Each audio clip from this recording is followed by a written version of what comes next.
Turabaramukije cane bene data bakunzi b'ikiganiro igitondo gishasha, amahoro y'Imana niyo tubipfurije mu byanyu no mu banyu. Tuboneyeho kandi kano karyo keza ko kubaha ikaze muri kino kiganiro igitondo gishasha, umuteramanye na jewe Janvier Manirambona, nkaba ari jewe nsanzwe ndabatunganiriza kino kiganiro kandi nkaba ari jewe nsanzwe ndakibashikiriza igihe cose kiba categuye. Ndabaha ikaze rero mu majambo y'uno musi, tugomba dusangira amajambo tubona mu gitabo c'Itanguriro, dusoma duhereye mu gitabo c'Itanguriro mu gice ca 25, aho tugomba dusome umurongo umwe wonyene, ntituza guteba cane kuko murazi ko intumbero ya kino kiganiro atari intumbero yo guteba, ahubwo n'ijambo umuntu tuba tugomba yuko yokwirigwana mu bikorwa vyiwe vya misi yose agiye kwirigwamwo, rimubera ijambo rya meditation. Ayo majambo rero avuga ngo, ndanze y'amajambo ivuga ngo Esawu agura ubukuru bwiwe utwo kurya. Umurongo wa 32 uvuga ngo, Esawu aramwishura ati raba ngira mpfe, none ivyo kuba samuragwa bizomarira iki? Imana yacu nihimbazwe. Aya majambo tuyafatiye ngahangira ngo kumbura abadahora basoma cane izi nkuru za Bibiliya ntibave bazumva neza. Munyemere tugomba duhere ku murongo wa 27, kumbure umuntu agerageza kumva bikeya. Havuga ngo, abo bahungu barakura, Esawu aba umuhigi w'umuhinga w'umunyeshamba. Yakobo we yaratekereza yibera mu mahema, kandi Isaka yakunda Esawu kuko yama ajya ku nyama yahigukanye. Rebeka we yakunda Yakobo.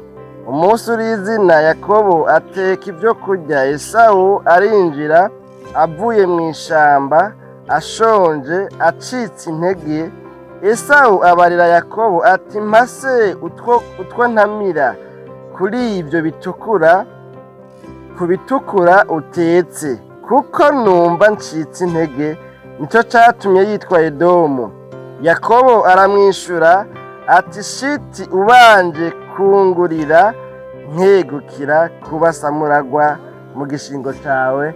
Imana yacu nihimbazwe. Nta n'amajambo tugomba dusangire naho mbona aho umuntu ariko aragifatira izuba rice rirasiramwo, kuko n'amasaha yo mu gatondo nyene. Aya majambo dusomye ngomba ko dukuramwo ijambo rivuga ngo iragi riruta umurariro. Imana yacu nihimbazwe. Murumva ko umengo n'ijambo rigobotowe, ariko mugabo kandi rirumvikana. Tugomba kuvugana ku ijambo rivuga ngo iragi riruta umurariro. Imana yacu nihimbazwe. Aba bantu dusomye ano makuru na bose n'abana ba Isaka, aho tubona ko bari abana novuga ngo b'amahasa, Esawu na Yakobo.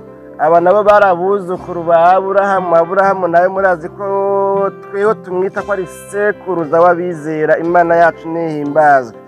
Hanyuma rero bamaze kuvuka, umwe ngo aba umuhigi, uwundi nawe yibera umwunge, yibera uwo muhira. Kumbure bica bibonekana yuko abavyeyi rero mbere banashaka batabakunda bose kumwe. Isaka yakunda Esawu kuko Esawu yaraja guhiga ngo akazana inyama akamuhako. Hanyuma mugabo Yakobo nawe ko wumva yatekereza yama hafi ya nyina wiwe, mama wiwe urumva nawe rero yamukunze cyane kuko yaramufasha ibikorwa byo muhira. Murazi ko umuvyeyi wese akunda umwana bivanye n'ingene amuba hafi n'ingene amufasha. Hanyuma rero aba bahungu bose Esawu na Yakobo, abuzukuru ba Aburahamu canke abahungu ba Isaka, babaho gutyo. Hanyuma ngo mugabe igihe kimwe muri bwa buzima bwabo, Esawu yahora agenda agahiga akaronka ibyo azana avanye mu ruhigi yagiye guhiga. Murumva yuko na se wiwe yariwe Isaka yamuha kw'inyama iyo kumbura yagize yahize hanyuma akaronka. Ariko mugabo ngo habaho igihe rero yagiye guhiga ariko ntiyaronka ikintu na kimwe, agaruka iminwe misa, agaruka ata kintu na kimwe agize azanye. Hanyuma kandi kubera yuko ariko byari bisanzwe bimeze, kandi kubera yuko n'ubu ariko bisanzwe bimeze, buri muryango wama ufise uwo witwa samuragwa. Rero muri bano bahungu babiri, Esawu niwe yari yavutse ubwa mbere, naho bari amahasa. Esawu niwe yari samuragwa. Hanyuma Yakobo nawe urumva ko atari samuragwa, kandi yari asanzwe azi yuko samuragwa afise iteka ridasanzwe mu muryango. Kuba samuragwa bifise igiciro kidasanzwe. Kuba samuragwa ari ikintu kitari ico gufata minenirwe. Kuba samuragwa ari ikintu kidasanzwe.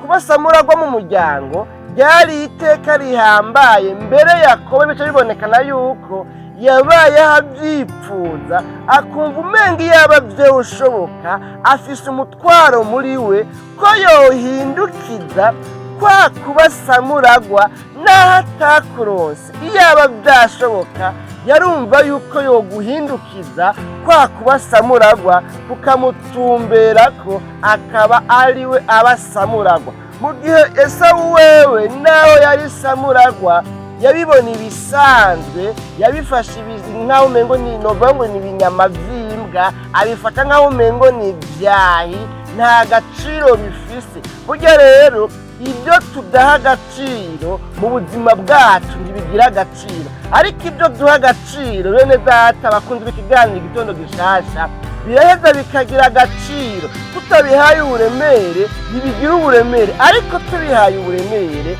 biraheza bikagira uburemere. Imana yacu nidutabare. Rero Esawu nubwo kuba samuragwa atabihaye agaciro, nubwo kuba samuragwa mu muryango atabihaye uburemere, nubwo kuba samuragwa mu muryango yabonye ko umengo ni ibintu byamuguye ku migihamana, nubwo atabihaye ijambo, ariko byari bifise ijambo, kuko harageze igihe aratinda arabona yuko yatakaje ikintu kidasanzwe. Mbere dusoma ijambo ry'Imana hariya mu Baheburayo dusanga hari ahantu hatwereka mu gice cya 12 ku murongo wa 17, dusanga hari ahantu hatwereka yuko ngo hageze igihe kwa kuba samuragwa ngo yabiririye akabirondera arira naho atashoboye kubironka.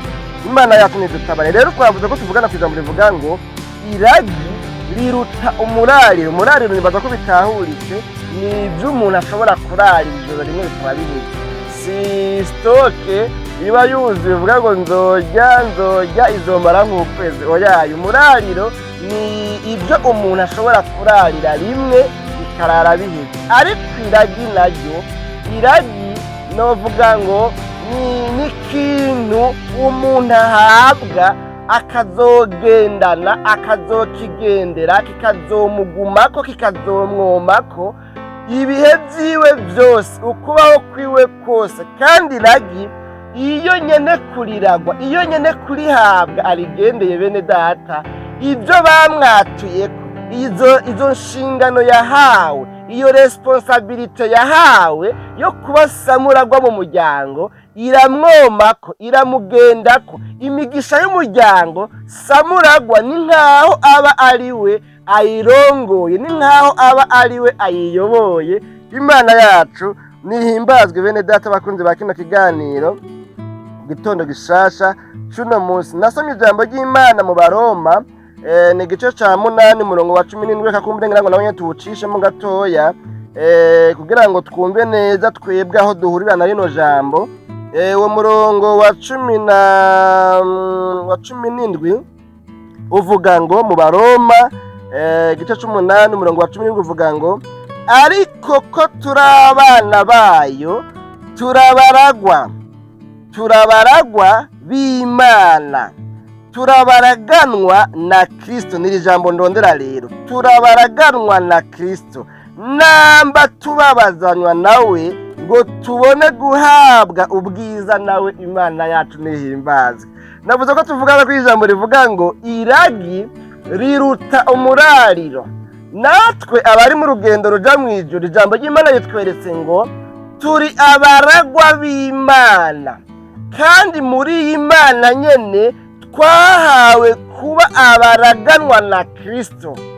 Twebwe twaraganwe na Kristo kuba abana b'Imana. Iryo niragi ridasanzwe twaronkeye mu Mana.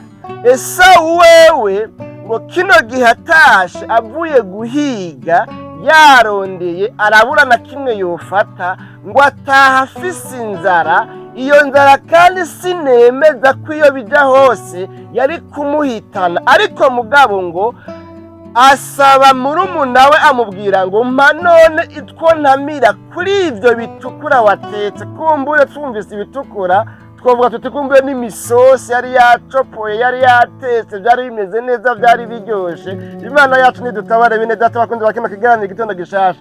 Hanyuma mugabo rero kwa gufata ibintu minenegwe, kwa gufata ibintu reja, kwa kwanjanjwa, kwa gufina ku kintu c'agaciro kinyegejwemo kazoza kawe, kwa gufata ibintu nk'aho umengo n'ibintu bisanzwe, kwa kumenyera ibintu ukabona umengo ntaho bija, warabirose warabicakiye karabaye nta bindi, nta kizobikwaka. Hanyuma ukibagira agaciro kawe, ukibagira ijambo wahawe, ukibagira ikibanza wahawe.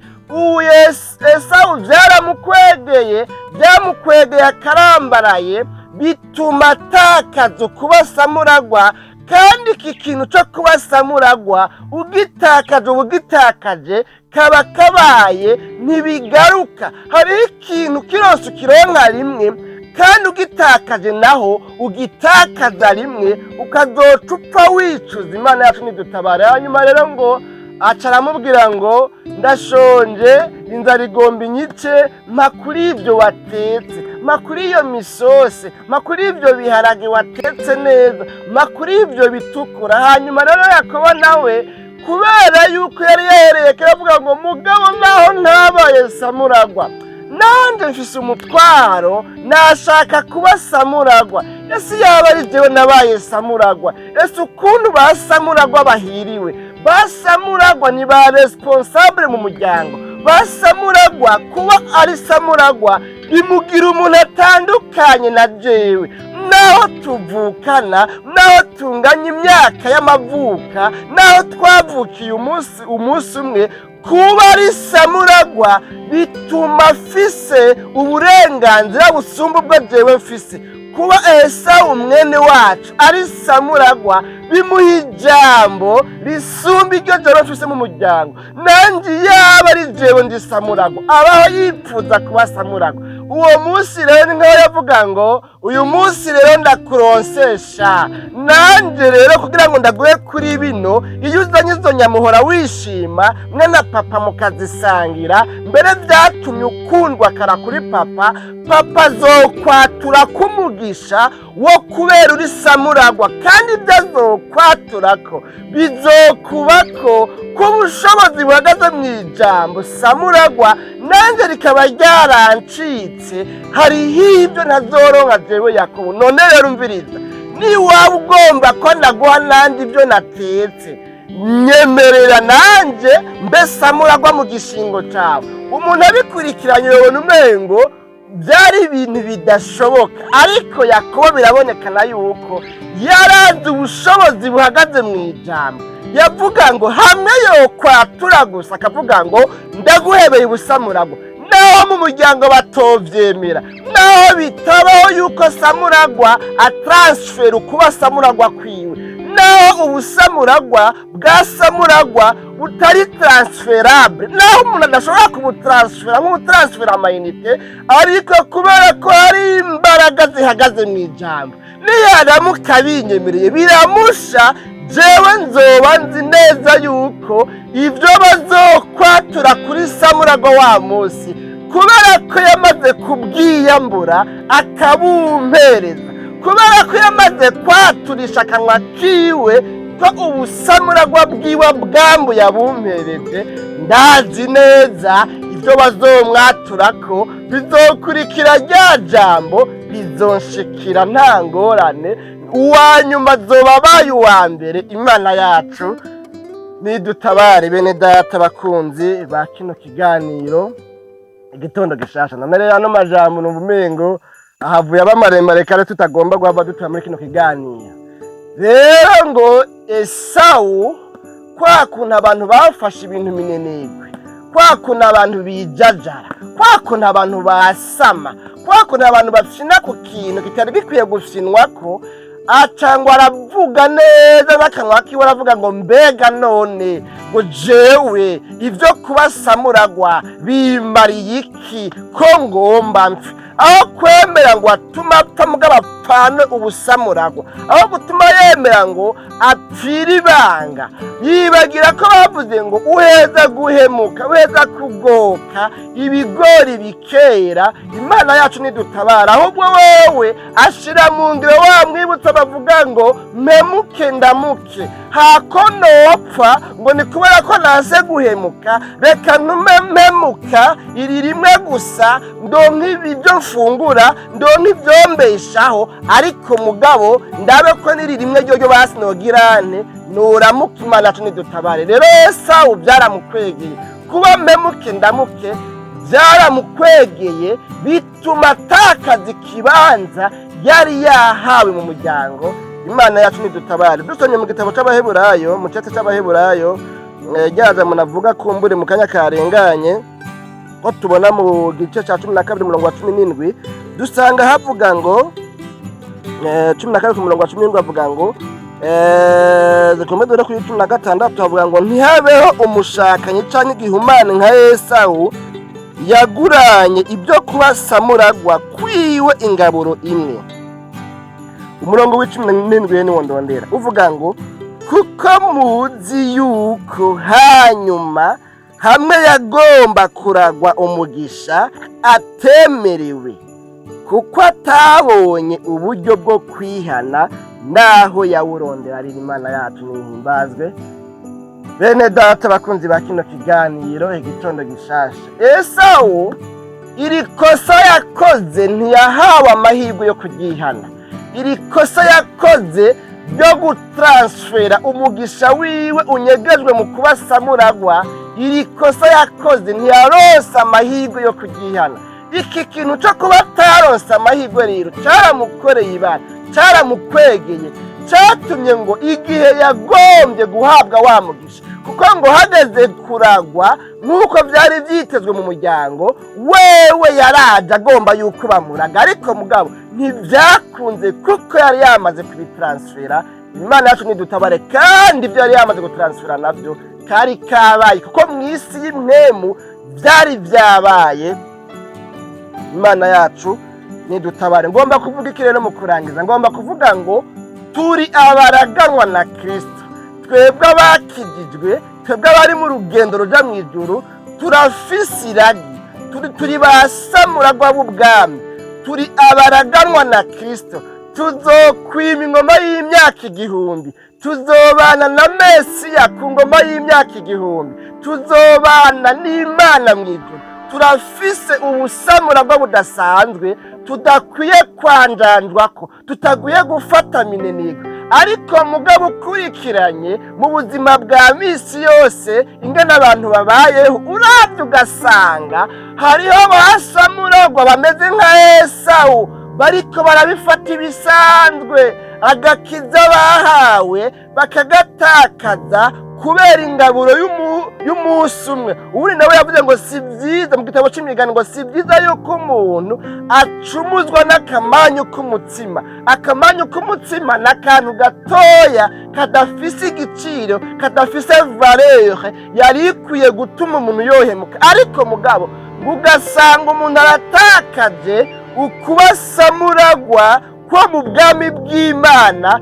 bw'ibihe bitazoshira kubera ikintu gitoya: ubusambanyi, ubushakanyi, ubusuma, ububeshi, ugwanko, inzigo. Akantu gatoya gutyaye k'inzigo gusa n'umubanyi wawe n'umugenzi wawe, uwo muririmbana, uwo musengana, ugasanga murapfuye ko kumbure mudasanga y'ubwoko, ivyo mukabipfa, bikazotuma bwa busamuragwa ubutakaza kubera akantu gasanzwe kandi wari warabuhawe, wari umuraganwa na Kristo. Sinzi rero wowe ukurikiranye kino kiganiro igitondo gishasha mwene data ingene byifashe, mbega kuri samuragwa w'ubwami bw'Imana, mbega kuri umuraganwa na Kristo, mbega uracagendera ubusamuragwa ufise wahawe? Mbega ubigendera gute? Uvyifatamwo gute? Ingeso zawe, inyifato zawe, imvugo zawe, uko ubanye n'abandi, ukuntu ukorera Imana, ukuntu waturisha akanwa kawe, mbega bigaragaza yuko ugifise bwa busamuragwa. Mbega uracagendera kwa kubasamuragwa mu bwami bw'Imana, ko uri umuraganwa na Kristo. Ubwo ntibamaze kuvuga ngo mbega ibi byo kubasamuragwa mu bwami bw'Imana bimariye iki? Ko ndi umukene, ko ngwara sindonke cyo kwivuza, ko ngwara singiri, ko mfise amarushwa, ko mba mu nzu y'inkotano yananiye kuriha, kandi hari aboyindihira mugabo nkakora ibyaha. Ubwo ntihagaze igihe wowe waramaze kubivamwo ukavuga ngo ibi by'agakiza, ibi by'urugendo ruja mu ijuru ntaco bivuze, ntaco bimariye. Kubasamuragwa mu bwami bw'Imana nogomba nkabitakaza, nemera ngahemuka, nemera nkacumura, mugabo nkaronka ico ndarira, kubera nyene erega biragoye nta kundi. Amatema bina yagiye gusa notuma mbona kumbure ikicishuwe, ariko umugabo gasanga iyo ngingo ufashe itransfer y'ubusamuragwa wari ufise mu bwami bw'Imana, kandi nutagirirwa amahirwe niwamera nka Esawu. Esawu ngo ntiyaronse uburyo bwo gutunganya, Esawu ntiyaronse umwanya wo kwihana iki kintu yakoze. Burya iyo yicuza akihana agasaba imbabazi akavuga ati yari inzara yabinteye, byari gukunda ko ubusamuragwa kumbure bumusubirako. Ariko mugabo kubera ko atigeze aronka uburyo bwo kwihana, ibyo bintu ntivyakunze. Rero wowe ukurikiranye kino kiganiro Igitondo Gishasha c'uno munsi, birashoboka yuko wamaze gutransfera ubusamuragwa bwawe, ukemera guhemuka, ukemera gucumura, ukemera kugoka, ukava mu buntu bw'Imana kubera icaha kanaka nawe usanzwe uzi ko kikuboshe, cagukuye mu bwiza bw'Imana, catumye unyagwa ingabire wari ufise, catumye uba umuntu yazimye mu buryo bw'imkemu. Ubu ukaba uri ahantu nawe ubwawe uzi yuko utakiri umwana w'Imana, utakiri umuraganwa na Kristo, utakiri samuragwa mu bwami bw'Imana. Nawe usanzwe ubizi ko wamaze kubitakaza, ariko ngufitiye inkuru nziza uyu munsi muri kino kiganiro Igitondo Gishasha. Iyo nkuru nziza ikubwira ngo wewe biracashoboka, wewe bitandukanye n'ibyabaye kwa Esawu, kuko Esawu ntiyaronse uburyo bwo kwihana, ariko wewe biracashoboka. Hamwe wo kwihana bya bindi byatumye utakaza kubasamuragwa, bya bindi umazemo iminsi byatumye utakaza kubasamuragwa, hamwe wo vyihana byoca bikunda bwa busamuragwa mu bwami bw'Imana watakaje, wowe busubirana. Imana yacu nihimbazwe. Bene data bakunzi ba kino kiganiro Igitondo Gishasha, none rero kuvuga menshi siko kuyamara, kandi kugira ngo uvyumve ntibihava bizanwa n'imbaraga nkoresheje ziwanje nk'umuntu, ariko bihava bizanana mu mbaraga z'Imana. Ubushobozi bw'Imana buherekeza n'amajambo. Wamaze kumva ico bwanyigangije muri wewe, wamaze kumva ico bwakweretse muri wewe, wamaze kumva yuko kisamuragwa cyangwa wamaze gutakaza ubusamuragwa. None rero wamaze kumva kandi yuko bigishoboka, uhawe amahirwe, uhawe deuxième chance, uhawe amahirwe yandi ya kabiri, kugira ngo wongere wihane, utunganye ibidatunganye, usubirane bwa busamuragwa wari umaze iminsi warataka. Ibyo wamaze kubyumva, urumva rero nta mpamvu yo gusarara. Reka dusenge Imana. N'abahirwe abantu bavyumvise bakumva ko hariho ubusamuragwa batakaje, bizananye muri vya byaha bamazemo iminsi, bakaba bumvise yuko batakaje kubasamuragwa mu bwami bw'Imana kubw'ibyaha bakoze, kubw'intege nke bagendeyemo, kubw'amajambo mabi bavuze, kubw'insaku bamazemo iminsi, kubw'ibyaha bitandukanye bamazemo iminsi. Hanyuma bakaba bavuze ngo Mana mbabarira, Mana ngirira neza, Mana ngwiza ko imbabazi. Aba bantu n'abahirwe, kubera uyu munsi biracashoboka yuko basubirana bwa busamuragwa, ariko ejo harashobora kuba hamaze kurenga, ejo harashobora kuba igihe cyamaze kurengana. None rero hamwe boca babwira Imana ngo Mana ngwiza ko imbabazi nipfuza gusubirana bwa busamuragwa natakaje. Kandi byoca bigenda neza ngo tubasubirane ubusamuragwa, hanyuma rero bakaba baraganwa na Kristo. Ntitudondaguye ibigize ubusamuragwa rero mu bwami bw'Imana, kumbure usanzwe ubizi, byapfuye kukugora gusa. Utabizi naho uzokurikirana ibiganiro bicishwa hano kuri runo rubuga rwa Ntambwe Data TV, uzokumva ibitari bike mu biganiro tumaze gushikiriza no mu bindi tuzoshikiriza. Tugomba dusenga Imana, twiragiza Imana rero uno munsi, kugira ngo umuntu wese ahaza kwirigwa iri jambo agirirwa yiyumvire ikintu cyose cyatumye atakaza ubusamuragwa mu bwami bw'Imana, acihane hanyuma asubirane ubusamuragwa. N'abahombe abavyumva bakabifata ibisanzwe, kubera ejo canke hirya y'ejo habo harashobora kuba hamaze kurenga igihe kirashobora kubarengana, kuko Yesu ataraza urupfu ashobora kuza ugasanga umuntu abaye nka Esawu atigeze aronka amahirwe yo gutunganya kugira ngo asubirane ubusamuragwa yatakaje. Kubw'ingaburo y'umunsi umwe, Mwami Yesu turagushimiye cyane ku bw'ano majambo twumvise, uganirije imitima yacu, uyibwiye yuko iragi riruta umurariro. Iragi ni ikintu kidasanzwe, iragi rirakomeye, iragi rirahambaye, iragi si ikintu cyo gufata minenegwe.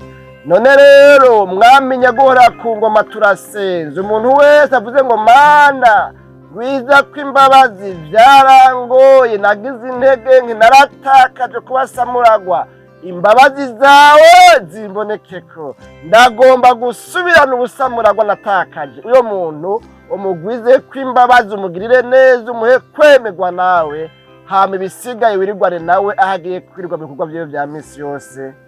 Mu izina ryawe ryera Kristo Yesu tubyizeye, amen.